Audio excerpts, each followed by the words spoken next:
Have you ever wondered what it takes to become the kind of leader people will actually follow?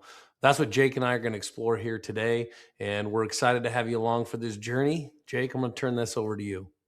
Yeah, thanks, Zach. I was just sitting here thinking the other day about, what it takes to really become a leader that people actually want to follow.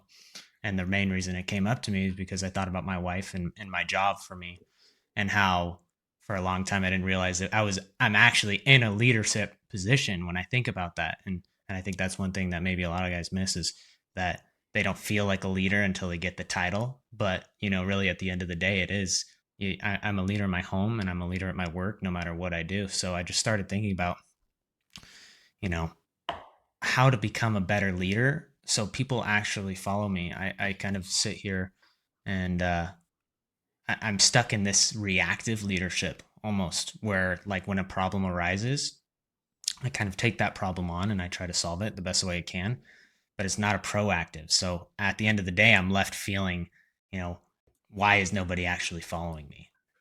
I'm left feeling like, you know, a little bit like stuck in a sense of leading isn't necessarily fixing problems, but I've felt that way in a long time. And I heard this really interesting quote the other day of management is doing the right, or management is doing things right, but leadership is doing the right things.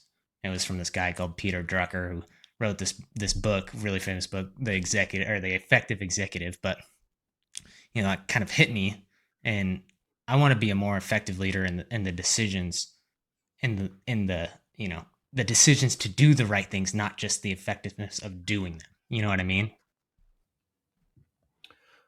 That's good.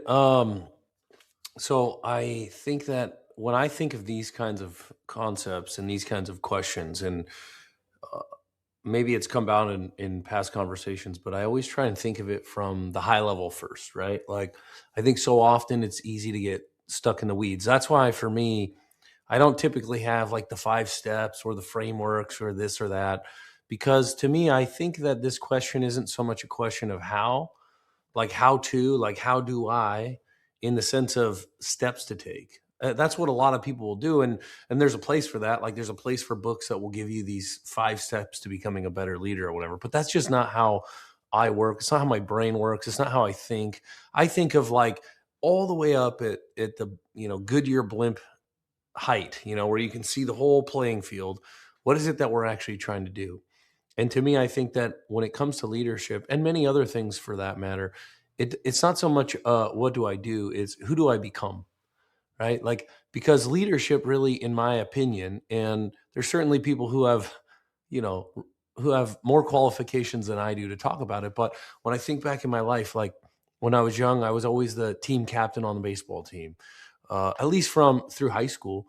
And then, and each step along the way, I found myself in positions of leadership, but I don't know that I was ever going out like trying to make sure I was the leader. I think that my focus was always, who am I becoming?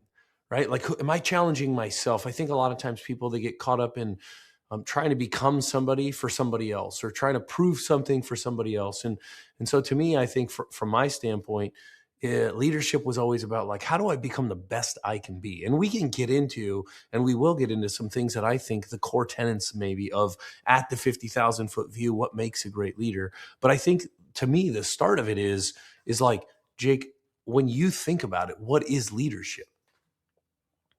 Yeah, I mean, for me, I feel like the longest time I was ingrained with this idea from raised up that, like, the leaders are the people with the right answers. The Mm, leaders are the people with, um, the confidence to make decisions when there's a lack of it.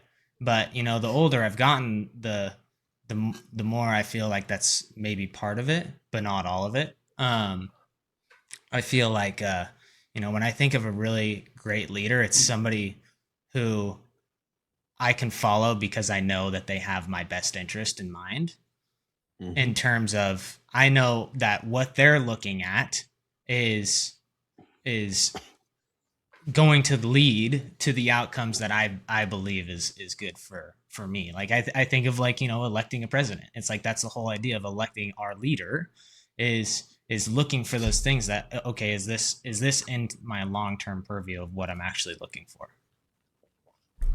It's good.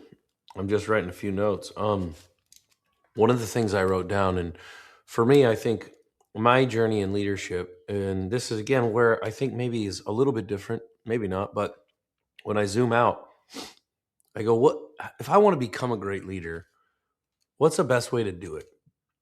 And I think like just like anything else, it's like find a model that you think is worth emulating and figure out what it is about that model that's worth emulating. And for me, it was maybe not so much when I was younger, but as I've gotten older, at each step, it's become like in order to become a leader, I have to actually first become a better follower.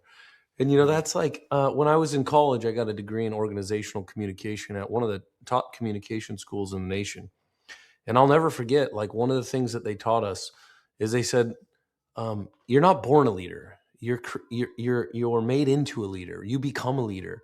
And one of the things that's required in order to become a leader is that you have to understand that you're not always supposed to lead, because great leaders are also great followers. And mm, so for me, I always I'm sitting there, I'm thinking, who can I follow? Who do I want to follow? And for me, it's Jesus, right? Like mm, when I really think about like because there's macho leadership in the world today. There's rough and tumble leadership. There's all these kinds of leadership that makes you think that the more macho I am, the better leader I'm going to be. But if you think about in the world, like Nelson Mandela as an example, if you listen to him, it's not like he was coming across trying to be macho, but the word I wrote down was magnetic, mm, right? People who are great leaders, they're not trying to lead. They're not trying to prove anything. They're not trying to inspire people necessarily. They're just living in ways that's magnetic. Like people are drawn to them, right? mm, And so I think about Jesus. He started out with this ragtag renegade group of 12 guys and or like yeah, 12 guys and then minus one after Judas did what he did, and that message and what he came to do spread all the way across the world. Why? Because it was magnetic, because there was something about it that reached down, that touched people in a way that they were starving for. And I think the greatest leaders today, right, and maybe not in the short term, and this goes back to, and I'm going to harken back to this idea of the investor's approach. Like great leaders are not speculator style leaders, right? Speculator style leaders are the rah, the like, hey, we're gonna hammer this in for the short mm, term. We're gonna get a short term bump in our inspiration and all those kinds of things. But to me, a long term, an investing approach leader is somebody who says, hey, like in the short term, it might actually not look that good. It's definitely not going to look as good as the rah guy, but in the long term, like the tortoise is going to beat the hare. And so for me, I think um, become a great follower, become magnetic, and we can talk about, well, how does that happen?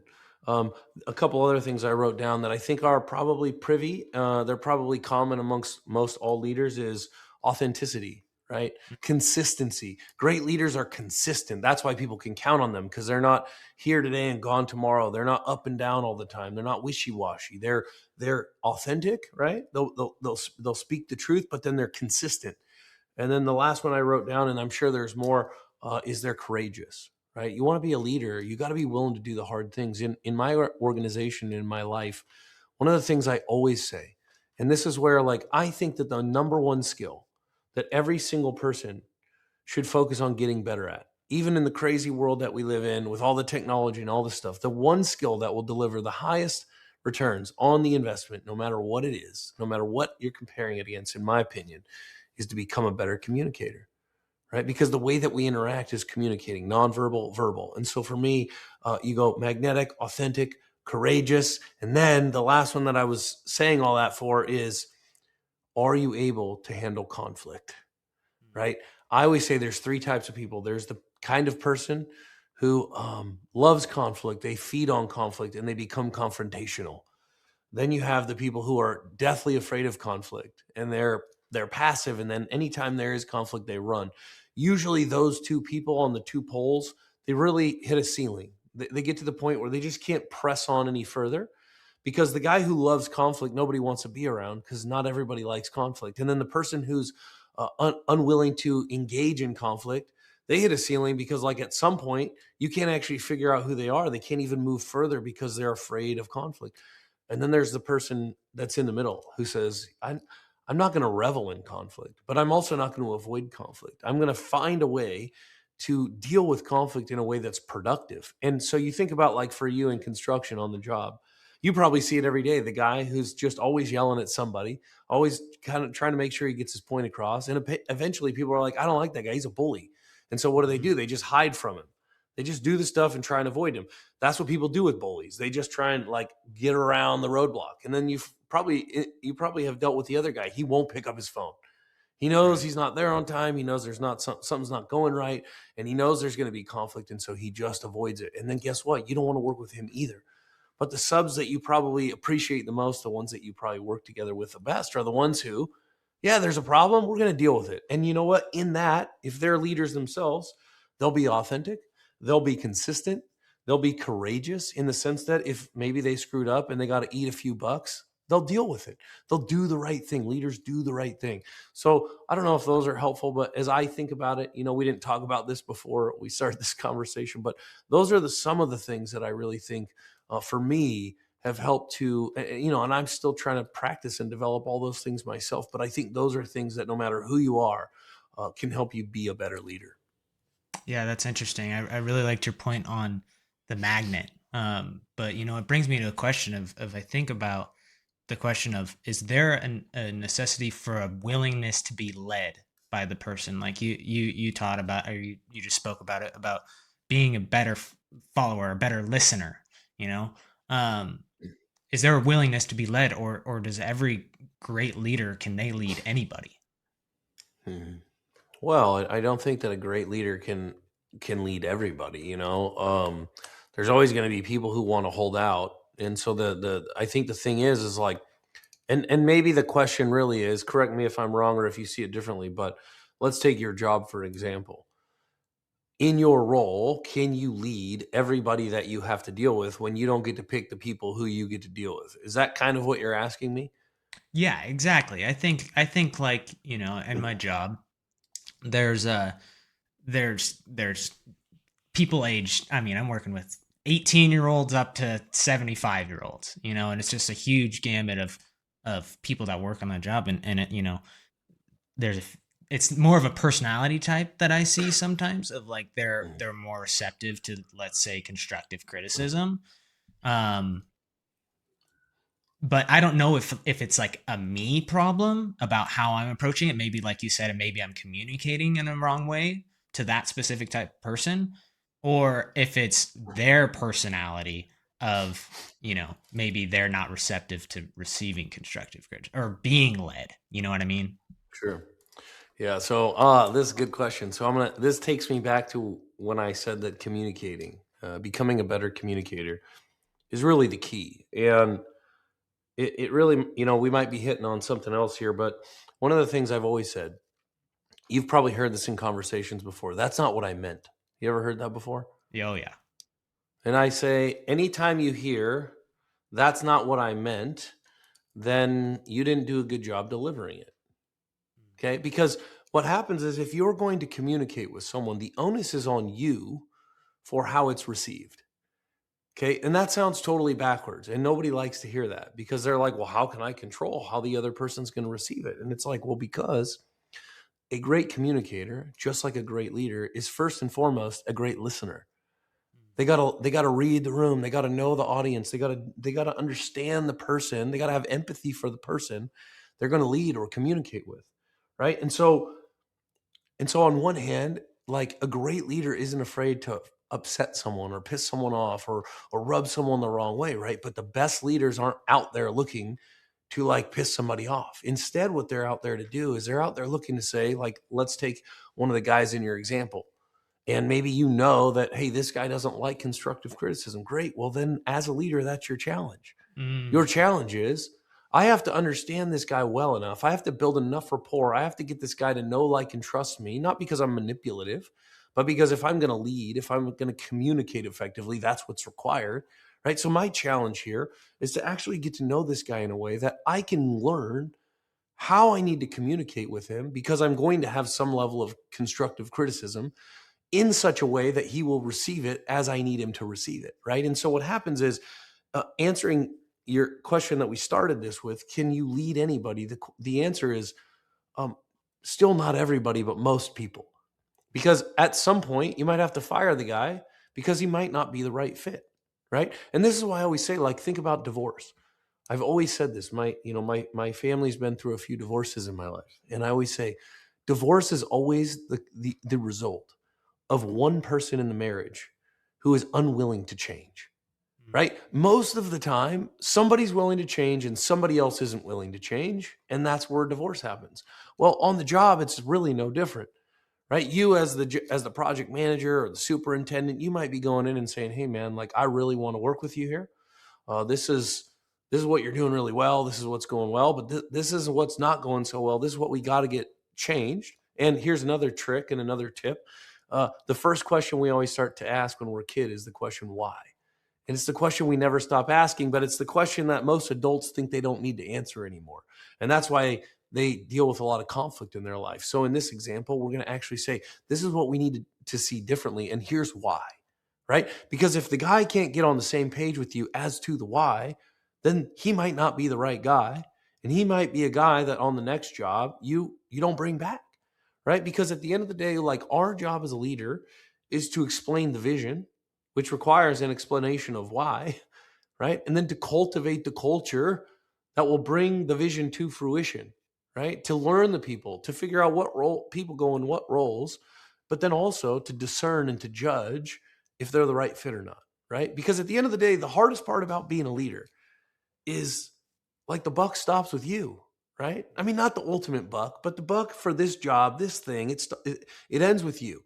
And so leaders are willing to make tough choices. Leaders are they understand I can't be a people pleaser. I cannot please everybody. I cannot lead everybody, but I can create a culture in which the people who want to be a part of this thing, this vision that we're building, this thing that we're going after, this culture that we're creating, like they're going to be here. And the people who refuse to change, like in a marriage, who refuse to grow, who refuse to adapt, who refuse to lay their life down a little bit, they just won't get to come along. So I don't know if that helps answer your question, but like that's how I think about it.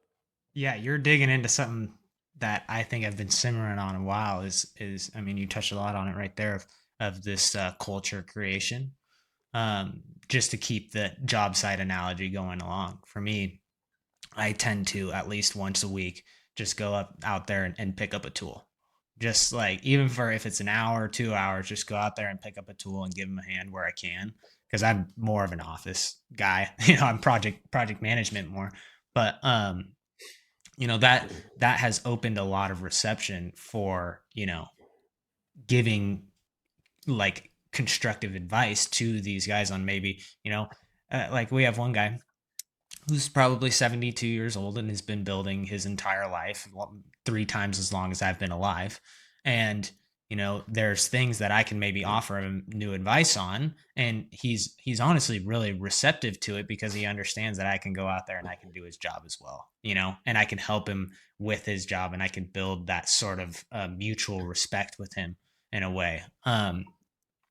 Just to go back to the Bible, I see this a lot, in scripture as well. I feel this feel of respect building. It's like all you can do when you look at Jesus, go, wow, like in that sort of feeling, that sort of what was the word you used Magnetic.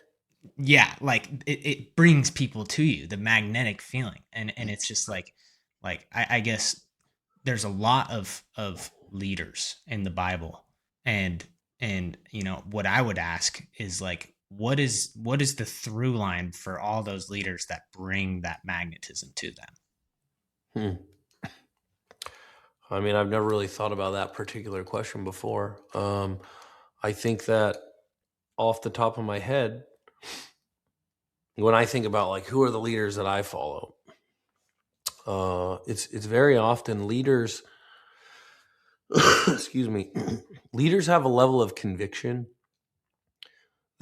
and that's why honestly, like if you think about in the political climate right now, the reason that so many people end up in political positions that probably never should is because they just literally walk around with a confidence and a conviction that is magnetic to most people. Like, Mm. think about even the craziest conspiracy theories, right? And I know a lot of them have come true, but think about like the ones that definitely are not true that are crazy.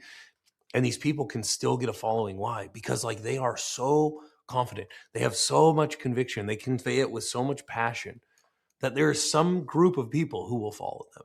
And so, like, you think about all these different people that are in the Bible and outside of the Bible, and two things that they all probably share is massive conviction and a high level of confidence. Because if you think about it, most people are not walking around with like that kind of conviction and that kind of confidence. And so they're looking for someone to follow because they're afraid to go where this person with confidence and conviction is willing to go. Like they're going, hey, I'll go behind you. I just don't want to go by myself.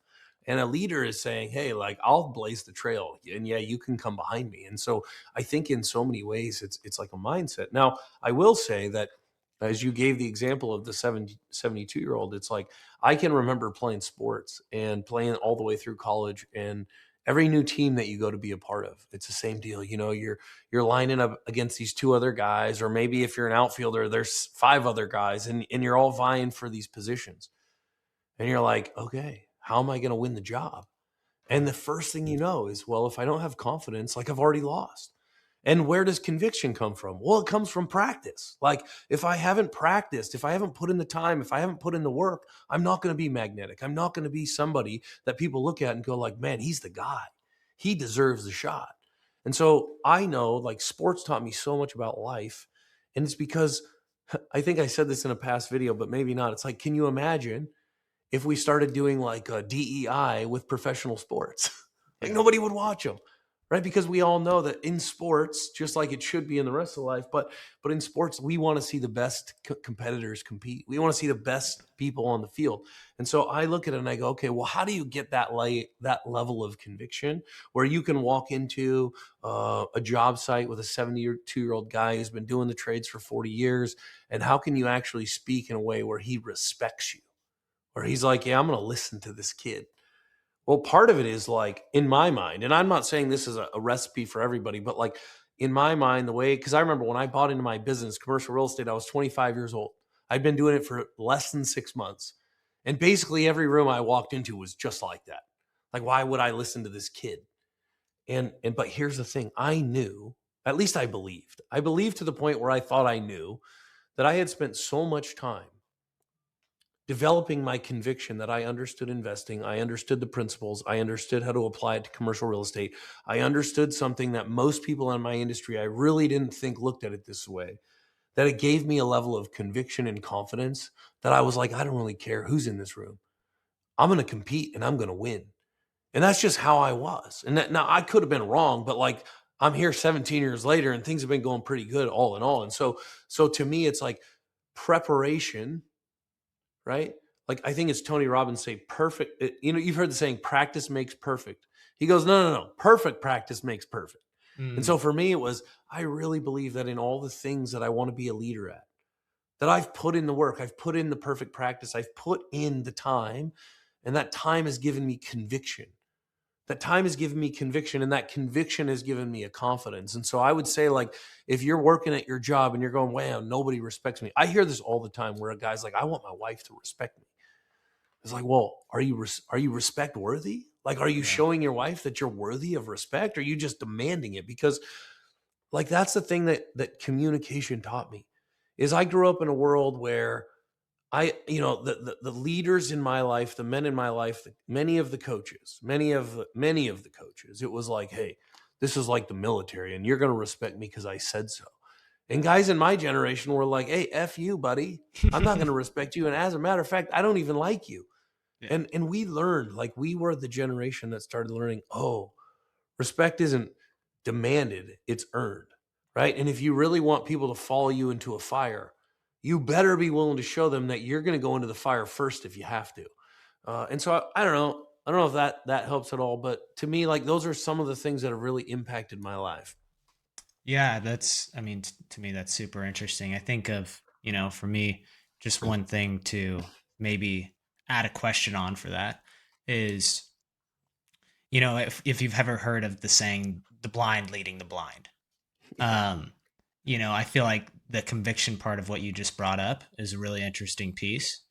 But I would like to add, like, what if I don't have all the answers yet? Isn't there, like you brought up, doing the hard work and the due diligence to actually create that conviction, but you know, shouldn't I wait until I have more confidence to lead? Hmm. Yeah, that's a good question. And I don't know that there's a yes or a no answer. I think it again, man, like this is why it's about knowing the room. It's about knowing yourself. It's about knowing the people you're leading, right? If you're in a position of leadership and like let's say you're running a big job and let's say $8 million there's like an $8 million decision on the line. And if it goes wrong, is a really big problem. And if it goes right, it's great. You know, you can keep on going. And you're like, I'm 24 years old. How do I know which decision to make? Like, do I lead here? Do I follow? Well, if you're already in a position of leadership, people are looking to you to lead. Now, if those people are sitting there going, honestly, I don't know, this guy's pretty young. I don't know if he actually knows. There's literally nothing wrong with. And again, this is where I think so much of leadership in the world is I gotta like portray, I gotta puff up my feathers like a peacock and portray strength. Yeah, okay, like go for it. You can try that. Again, I think that's the speculator's mindset. To me, the investor's approach is saying, "Hey, guys, I'm not really exactly sure. Here's how I'm thinking about this. I want to get your thoughts. Let's Mm. talk about it." Right? So many people are afraid to elicit a response from the people that they're leading because they think it'll make them look weak, right? Well, if you say it the wrong way, it'll make you look weak. But if you actually include people, one of the things I try and do in my company, and it actually drives some people crazy, is I'll say, "Hey, what do you guys think? I want everybody's opinion." And people are like, "Why are you doing that? It takes a 10-minute conversation and turns it into 1 hour." And I go, "Yeah, but the thing that you miss is the thing that most people appreciate the most is feeling like what they have to say matters, is feeling like they have a seat at the table, a voice in the conversation. I still got to make the end decision, but I sure as hell don't want to make it without actually getting the input of the people who are on the ground doing the things that I'm trying to tell them to do better or lead them in a way to do better." And so I think like, listen, man, you're never going to have all the answers. I don't have all the answers. But leadership isn't about having the answers. Leadership is about being someone, becoming someone who's willing to say, I'm going to go forward even when I'm afraid. I'm going to go forward even when I don't know I'm making the exact right decision. I'm going to go forward when everyone else is a little bit timid to go forward, right? Like, because if I'm willing to do that when other people won't, then I become magnetic, not because I'm trying to, but because that's just how the laws of all of it work. And so you could say in a situation, um, listen, this is where I want to go. This is the vision. This is what I see. But I don't necessarily always know the exact path to get there. So we're going to work on the path together, right? And we're going to build the map together and then we're going to go. Um, and so the other thing when it comes to conviction, you also have to be careful because some people who shouldn't be leaders have massive conviction and massive confidence. Like I see it all the time on the internet, on YouTube, people saying, "Hey, buy my course and do this, and I'm going to show you all these things." And, I used to tell your wife all the time when she was growing up, be really careful of who you take advice from because you should never take advice from people whose life doesn't look the way you want yours to look, right? Everybody's got an opinion, everybody's got an idea, but there's only certain people who have the fruit, right? And so if you're trying to decide which leaders to follow, follow the fruit. And if the fruit doesn't look like the kind of fruit you want to eat, then don't follow them because they might have a lot of conviction, they might have a lot of confidence, but they don't have the goods, right? Yeah, I think maybe we could wrap it up with this, because I think the through line through our conversation to this point is has really been conviction, but the right conviction. We could use the Tony Robbins example. You know, it's not just practice makes perfect; it's perfect practice makes perfect, right? And that's what I think is what I was kind of getting at, and I'm glad you answered with that. Is to be a true effective leader. It's not so much about just getting things done; it's getting the right things done.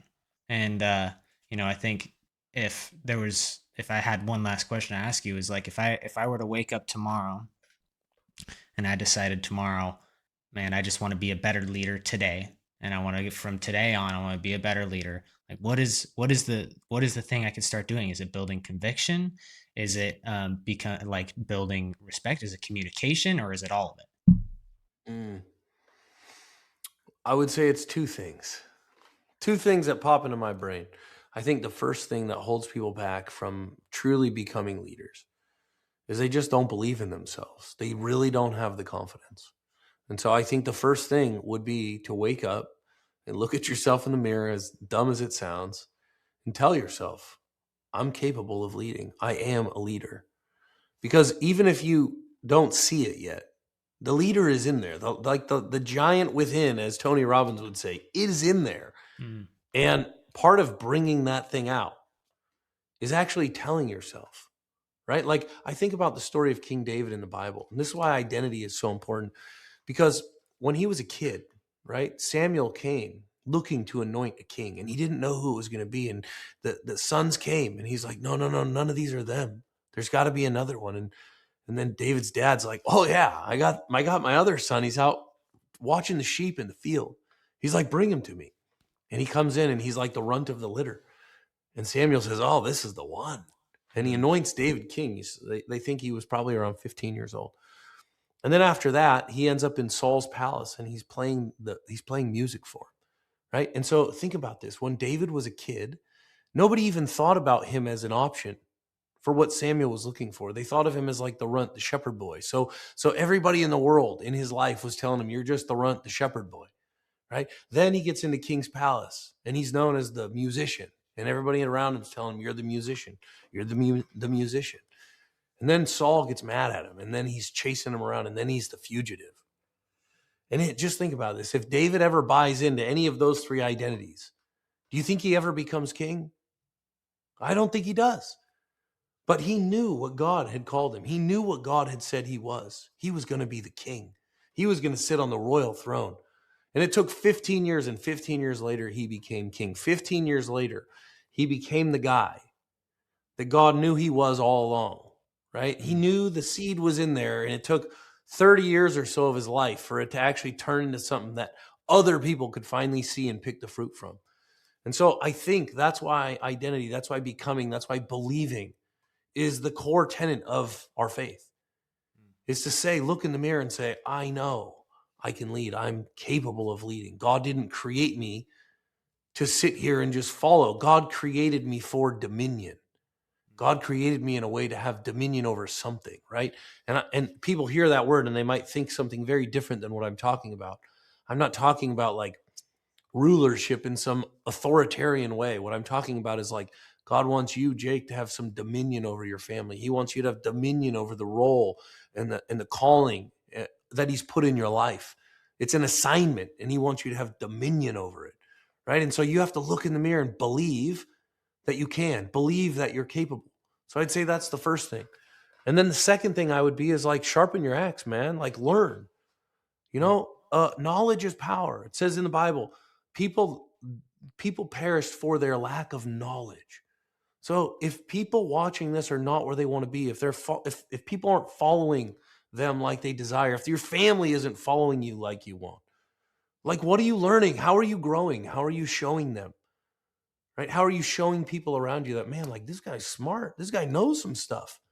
Like this guy's teaching me things, right? Because if we're not constantly learning, if we're not constantly pushing ourselves, and then we're not applying what we're learning and applying the way that we're pushing ourselves through the confidence that we're giving ourselves every day, then we wake up. We're never going to make progress. But if we do those two things, or if we at least start with those two things, I think you'll start seeing things start to change reasonably quickly. Yeah, no, that's really good. And I just want to comment on like your idea of this idea of dominion restored. Bring we were created to hold dominion. You know, that's we you used the analogy last week of that's the torch we get to carry. And it's like the whole reason for this conversation is I want to carry that as well as I possibly can. Like we've been given the gift of being able to carry a torch of dominion over our family and leadership in our family, leadership in our jobs and our friend groups and over children, whatever it might be. And we're given the torch of being able to hold that and carry that. And so like doing the best that we can is the only option. The second thing I'd add is when we look at, you said sharpen your axe, and I think that's excellent. And I think for me, I've been doing self-analysis that the best way to sharpen your axe is to be constantly challenging yourself. Like I look at Tony Robbins, and I just listened to a podcast from him a couple weeks ago, and he talked about he's moving towards this new goal of feeding, I think it was 10 or a billion people or something. He was like, he did 320 million in his lifetime. And he's like, this next 10 years, I'm doing a billion people. And it's the people that are like that are challenging themselves, that are sharpening the axe, that are worthy of being, of following, worthy of actually leading a group of people or just their family. So yeah. Yeah, that's good. I would say I'll give you one word of caution. Is this is why when I started earlier, I said becoming a great leader, it begins with becoming a great follower. And this is why it's so important for the person that we follow to be Jesus. Because have you experienced any hustle culture in your learnings? Oh, all the time. All the Right. time. So the Bible says there's a way that seems right to a man, but in the end it leads to destruction. And so what I would say is yes, always be challenging ourselves, but not to the point where we don't rest, not to the point where we don't recoup. See, the reason that Jesus is such a great example is because in his assignment, he was never too busy to speak to his father. He was never too busy to get away. He was never too busy to just tell people no. He was never too busy to lose the connection with the one, which is the actual reason he was here, to restore our relationship and our connection to the one. And so I know in my life, like my pursuit of success, my pursuit of being a great leader, my pursuit of all those things that guys like us want, they come at a danger. And in Mm. my life, I've experienced the danger because I failed in that way at times. And so I would say, like, listen, Tony Robbins has some good things to say, and other guys like him. But the thing that I think we always have to be careful of is, like in the Bible, it says a little leaven leavens the whole lump. And Mm. so we were here, we were created, we were put on this earth for God's image. He wanted to display in the visible world his image as a physical manifestation of his image, right? Dominion is what he gave us. It's what he put us here for in the beginning. And then sin broke our ability to do that in his image properly. And then Jesus came and he died and he rose again. And at least the way I think about it is, so much of what he did that for was to give us the ability to, again, show his image to the world, to restore the dominion mandate. And I think we lose that a lot in our Christian culture. But I think it's real. I think that, and again, I'm not talking about ruling the world. I'm talking about dominion over our assignment. And so my point is that the way that we get our instructions, the place that we get our marching orders, the only way that we can do this in a way where a little leaven, a little self-centeredness, a little worldliness, a little of our flesh doesn't leaven the whole lump, is to follow him and him alone. Because the whole world, man, it will tell you, hey, you want to be a great leader, work 24/7, work 7 days a week, work 365 days a year. And Mm. you might get the cars, you might get the houses, you might get the bank accounts, you might get the stocks, you might get the businesses, and you'll finish the race and you'll have failed. And so will have I. And so I think for us, part of why I want to do these conversations is just like, what does it look like to hold in balance in a healthy way?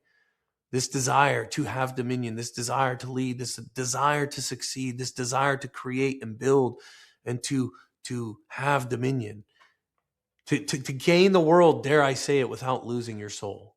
And I'm not saying like I want to be a billionaire or really gain the world, but I'm just saying it in my Yeah. mind's eye, like, what does it look like to live full of fruit and yet not lose sight of the main thing? And so anybody watching this, listening to this 40 minutes later, I hope you got something valuable, and I hope you do get challenged. And I hope you will take those challenges and I hope you'll run with them and I hope you'll begin to change your life and become the person that God created you to become.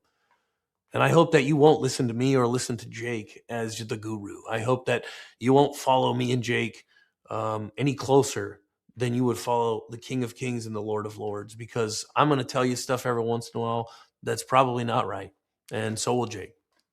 But the one person who won't is Jesus, and he speaks in his word, and he speaks through his Holy Spirit, and he'll speak to you.